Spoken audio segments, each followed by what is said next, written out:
As the sun sets behind the swaying palms and the dense, humid air of the Florida Everglades grows heavy with an eerie silence, an unsettling presence lurks within the shadows. Whispers of a mysterious creature drift through the moss-draped cypress trees, sending shivers down the spines of those who dare to listen.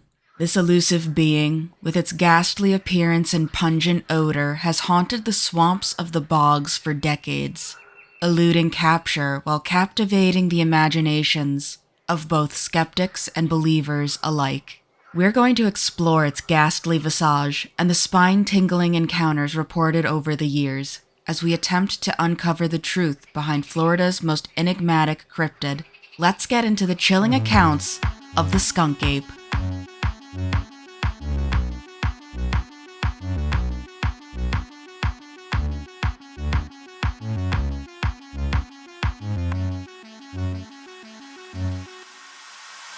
Hello everyone and welcome to Wicked Encounters, where we explore just what goes bump in the night. I'm your host Allie, and today we're taking a road trip over to Florida and hopefully not run into the dangerous Florida man. Instead, let's try and meet the Skunk Ape. The Skunk Ape, also known as the Myaka ape, is similar to Bigfoot in that it is similar to Sasquatch in that it's a bipedal hairy humanoid, covered in thick, mottled reddish-brown or at times black fur, with long, lanky arms and legs and growing red eyes. The skunk ape has been reported in the southeastern United States, from Texas to Georgia, Louisiana, but most commonly, the Florida Everglades. Now let's get this portion out of the way. Can you guess why the skunk ape is called the skunk ape? If you guessed because it has bad eyesight like a skunk, unfortunately, you're wrong. The skunk ape reeks. Its stench is absolutely foul, being described as a wet dog mixed with a skunk or rotten eggs, moldy cheese, and feces.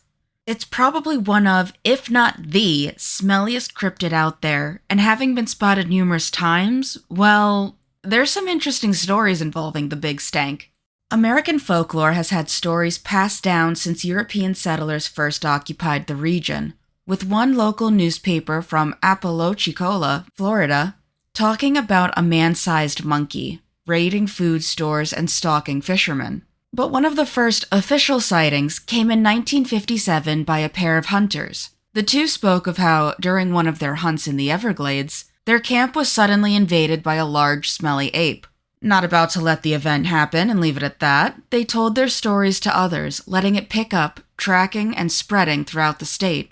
Soon enough, the legend of the skunk ape was born and carried on even to today. Dozens of sightings occurred after the one in 1957, with one in 1973 involving a family who claimed a skunk ape chased their child off his tricycle, which is rude as hell. What the fuck? Granted, the following year another family said they hit one with their car, which, good for ya, don't go chasing young children, it's weird. While the family didn't have a body to show for evidence, they did have some hair stuck in their fender to prove they had at least hit something.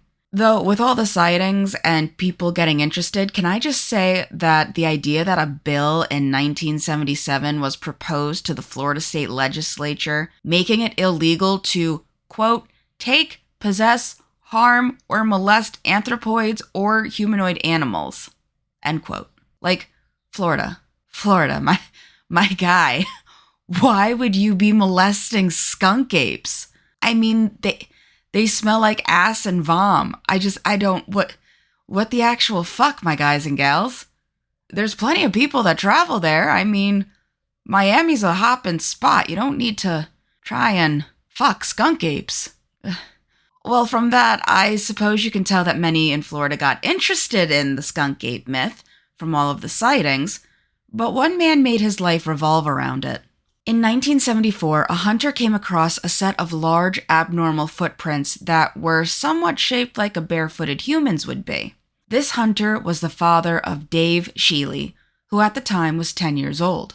After that encounter, Sheely had been out hunting with his older brother Jack in the swamps behind their home, which are now a part of the Big Cypress National Preserve. During their hunt, Jack stopped, staring with his mouth agape. Sheely was too small to see over the tall grass, so his brother picked him up enough so that he could see too. There, about 100 yards away, the two young boys watched as a massive lumbering creature made its way through the swamp. The two boys had heard tales of the skunk ape before. After all, it became a favorite among Floridians. And now here was Dave Sheely at 10 years of age, seeing it for himself. As the two watched the ape go about its way, gray clouds had been forming all during their hunt and chose now to release their downpour. The ape ran off into the cypress hummocks to find cover, and for as short a moment as it was for the two boys to have seen it, it left a lasting impression on Dave Sheely. Sheely went on to basically mold his entire life around the skunk ape.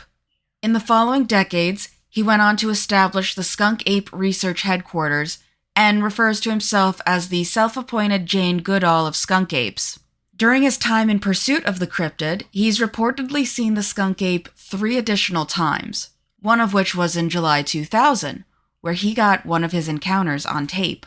Shot from a few hundred feet away, he caught the beastie making its way around some palm trees until it reached open swamp area roughly a foot deep. At that point, it seems to notice it's being watched by Sheely and runs off, escaping into a grove. His video wasn't the only evidence captured that year either. 3 days before Christmas, a Floridian family woke up to loud noises coming from their back deck. Banging, pounding, deck chairs seeming to get tossed and knocked over, all with the sound of a low, deep grunting. Oh my. And a horrible, rotten stench.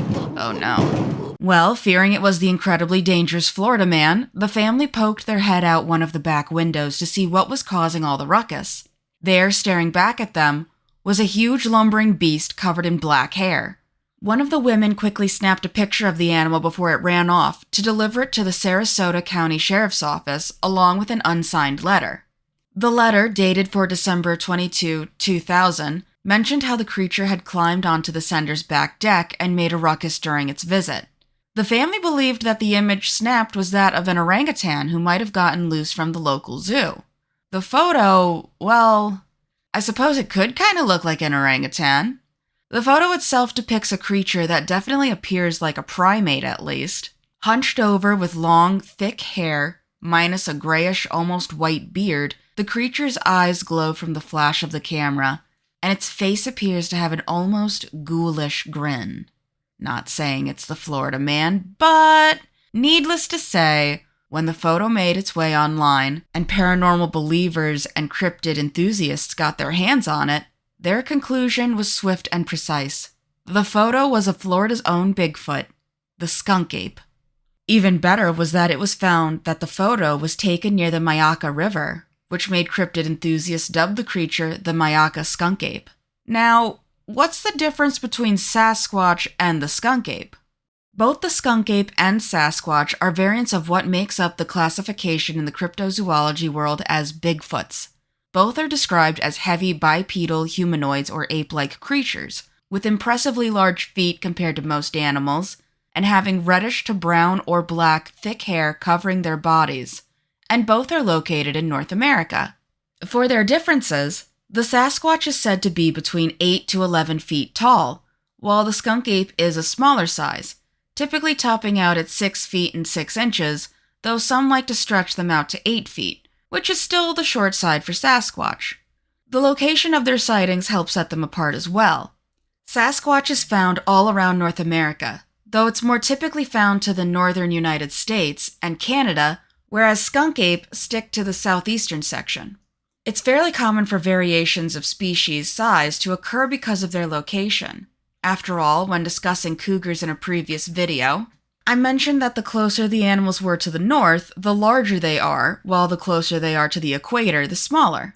If you can't find that video, don't worry, Coots will be happy to find it for you. Won't you, Coots? See, now that I mentioned it, he has to. You're welcome. Where did I go wrong? I lost a friend somewhere along in the... Socially, Sasquatch seem to typically travel alone or in small, tight-knit families, and can be aggressive at times. Skunk apes supposedly travel in packs and choose to remain peaceful, though I don't know where the pack movement is sourced from. If you have information on that, it would be super appreciated. Most of the information comes from Sheely, and I don't know where he has his sources. Finally, Sasquatch has a smell to them, but nothing compared to the skunk ape. Granted, the believed reason for the stench is theorized to be caused by their environment. The swamps release methane gases, and the skunk ape's thick fur absorb it, thus making them incredibly stinky. So if you were to apparently shave one down and give it a bath, then no more stank. Now, while Bigfoots have more evidence to them than the Loveland Frogmen or the damn Pope-Lick monster, they are still a cryptid, and evidence relating to their existence is still shaky at best. So I have to ask the question, if not a skunk ape, what could it be? One of the, if not the, main characters in the tale of the skunk ape is the man we discussed previously, Dave Shealy. Dave has been on documentaries, wrote field guides, runs the Skunk Ape research headquarters, and as mentioned previously, calls himself the Jane Goodall of skunk apes, despite only having supposedly seen them 4 times throughout his life. Don't get me wrong, his dedication is admirable, and he has a literal facility filled with skunk ape evidence, including foot casts and photos, though Shealy is most proud of the video he took in 2000, calling it his ultimate proof. Shealy claims that the video shows the skunk ape quickly moving through a foot-deep amount of water at 22.2 miles per hour per his estimation, something impossible for a human being to achieve. Though when the video was shown to the Smithsonian, it said that it's extremely hard to watch this video and see anything but a guy in a gorilla suit. And I'm not gonna lie, they're not wrong, guys. It doesn't have the long lanky arms or the hunched walk. In fact, looking at it now, it kinda looks like one of those mascot guys in Japan wearing a teddy bear outfit. Especially near the middle to late end of the video, where you can see the skin just sort of stretch out like a costume does. Shealy has also been deemed the direct influence for many skunk ape hunters in how they expect the creature to behave and act. Also, many people who have interviewed him have strongly implied that he seems to be mostly out to sell stuff from his gift shop, which is very depressing. It's possible he once did see a skunk ape, but like people who have been abducted by aliens, it seems the desire to prove what happened to them did in fact happen comes with a willingness to lie and bullshit things along the way to make them more believable. Despite all the evidence, most are made up of eyewitness testimony, which is incredibly unreliable, and foot casts are very easy to make up, especially with how cartoony many of them appear to be. They just don't look right, with how the toes align and are so bulbous. Not to mention how long the toes are, but does it have 5 Sasquatch-like toes, or just 4 frog-like ones? Make up your mind, Shealy, come on. It doesn't help either that while the skunk ape is said to be part of the beliefs of the local Native American tribes, the Muskogee and the Seminole, the current version is nothing like theirs. They called it Esti Kapkaki, or the Tall Man. As the protector of the woods, he would keep people who would damage the forests away. And even when you thought he wasn't looking, he was. Always having vigilant eyes staring you down while you remained in his domain, and using mystic power to vanish into thin air. They never mentioned him smelling like shit and moldy bread, and considering we've named it based on its smell, it seems like that would be its most striking characteristic. Sure, 6'6" is up there, but it's not to a supernatural degree like the Sasquatch is. A lot of people believe that the most likely reason for the sightings of skunk apes are just black bears. They're commonly found in the western regions near Big Cypress National Preserve, but they have been spotted in the Everglades, so it's not exactly a far-fetched idea. Though when it comes to that photo from around Christmas, I have no idea what that thing could be. To me, it doesn't look like an orangutan, but it does look like a primate of some kind. In Florida, there is the Primate Products Incorporate that does breed several species of monkeys, but most of them are macaques. It has a rather humorously large sign stating, "Warning, private property. If you are employed by a local, state, or U.S. government agency, or are a curious individual, you must have prior permission to enter this property. Upon receiving permission to enter, you are to proceed directly to your job site, conduct your work, and exit the property immediately. Permission to enter is not permission for sightseeing or looking around. Violators will be prosecuted." Like, geez, talk about threatening. Do they make you wear blinders as soon as you enter the property too? It's always a possibility that the skunk ape could have been an escaped primate in some of the sightings, a misidentified bear in others, but, like with aliens and other cryptid sightings, there are some that are just hard to explain away. I feel the skunk ape has fallen victim to a number of people wanting to be part of its legend, making it difficult for potential actual sightings to be believed. But what do you think? The Everglades make up 7,800 square miles. Do you think there could be a skunk ape hiding in all that marsh? Do you think Sheely's video is actual hard proof of a skunk ape? Or is it a man in a gorilla costume? Have you ever seen the skunk ape for yourself? And no, the wild Florida man does not count, nor does your alcoholic uncle. I'm sorry. But let me know in the comments. I read them all for future video ideas and to see how many other people enjoy learning about spooky stuff like myself. If you want to see what I release in the future, consider subscribing, liking this video, clicking the bell, and sharing it with others. Many of my videos are thanks to suggestions given to me, so feel free to let me know what you'd like to see covered next time. If you'd like to support me in other ways, consider checking out my Patreon. Speaking of, I'd like to give a big thank you to my patrons over there. You guys rock, and I'm so thankful to have your support. With that, I'm Allie, this is Wicked Encounters, and I'll see you next time. Bye!